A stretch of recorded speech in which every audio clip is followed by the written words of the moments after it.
What's up, metalheads? My name's Jamie. This is the BladesAndEDC channel. Thank you guys so much for being here. And today we are going to take a look at the Peña large swayback.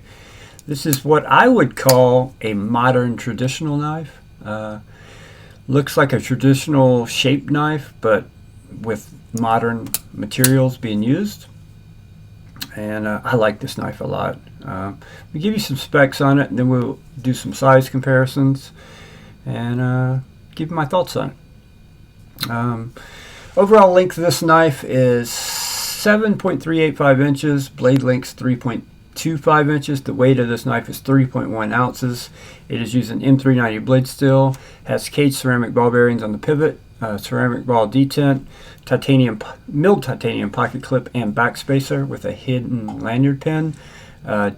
Hollow grind on this Warncliffe sheepfoot blade, deep hollow grind too. Pretty sure this is OEM by Wiha, but I cannot confirm that, but I remember someone telling me that, so that's what I'm going with, but it may be wrong, but I'm pretty sure this is made by Wiha. Access to the lock bar, for me, with a medium-sized hand is really good, but if you have a larger thumb, this could be an issue for you, but for me, it's really good, right? But there's not a lot of space in there. They have chamfered the lock, so it's easy for me to get to it. With a large hand, I'm sure you'll be fine. Anything smaller, you'll be fine. But with a extra large or larger hand, this one could be tight for you.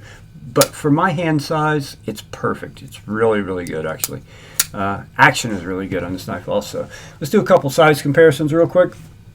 The only swayback I own, the Kavist Blade Works variant PE2. Very similar overall shapes of these knives, although this one is much more slender and a little longer, but overall they look very similar in their shape. That swayback look with the way the handle gets fatter out here at the butt feels good in hand, kind of helps to lock you in. Now let's do a couple other size comparisons here. Let's do the Kaiser Feist XL. A little bit shorter than the XL Feist, but not by much. Let's do the, where'd my Rockwall go? The Tactile Rockwall. A slender knife, a little longer than the Rockwall and thicker than the Rockwall. Also thicker than the Feist XL. And contoured. This knife has very contoured handles, which makes it feel really comfortable in hand. Let's do the Spyderco Schmuck and the Benchmade Bug Out. So a little shorter in the Bug Out, quite a bit shorter than the Smock. But you know, that neutral ergonomics and slender profile, very similar to both of those knives. Let's do a couple more here. We always do a QSP Penguin, so we will do that. Handle size or thickness, this is much closer than most of the other knives I've shown you so far. Although the Peña is a little bit thicker at the middle, because of the contouring. It's a little shorter or slimmer right here, out here at the edge, but here in the middle where the contouring reaches its apex, it's a little bit thicker, which gives it really good ergos. It really does give it good ergos. What else can we do real quick? This is a similar shaped knife, the Vasti Bellamy. And the Peña has front flipper jimping that's similar to the Bellamy, right? The kind of jimping I love on a front flipper. Very, very fine jimping, which provides a lot of traction. It's taken over the top. I think every front flipper should have this kind of jimping personally.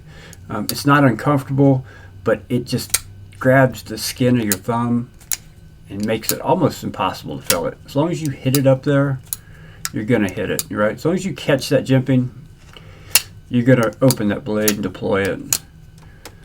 It does make the reach around not uncomfortable, but not as easy. Just because of how slender this is up here, you don't get the most leverage. I can do it, but it's just not the most comfortable thing for me. It's much better with the thumb than it is with the reach around. So I'm going to stop doing it because of that sharpness of that jimping. Does kind of become uncomfortable there as you miss it and rub across it like sandpaper. But with your thumb, it's just perfect. It really is perfect. To where with something like the Feist, jimping's not nearly as fine. I can still hit it with my thumb, but occasionally I may miss it because I don't have that tackiness to the jimping. But because of the way this one is, I have no problems doing the you know, the reach around here. I can do the reach around, as you see there in the Peña. It's just not as comfortable. But for the thumb, fantastic. I really like this knife. I think it's yeah, it's pretty. These were originally $280, and if they are made by Wiha, which I believe they are, that's really a good deal for what you're getting. The materials used, basically, you have a bolster lock here, all titanium micarta, and M390 blades still. I think it's a good looking knife. This is a shape that I think a lot of people who were into knives many years ago would recognize. Looks like a lot of the old traditional knives that I remember seeing as a youngster, and I really like it. I think it's a great knife, but it's front flipper only, so if you're not into front flippers, you're not going to be into this knife. But if you like front flippers, it's hard to find one with any better action than this one. I think they did a great job, and really do like it. So thank you guys so much for watching, and I will see you guys on the next one.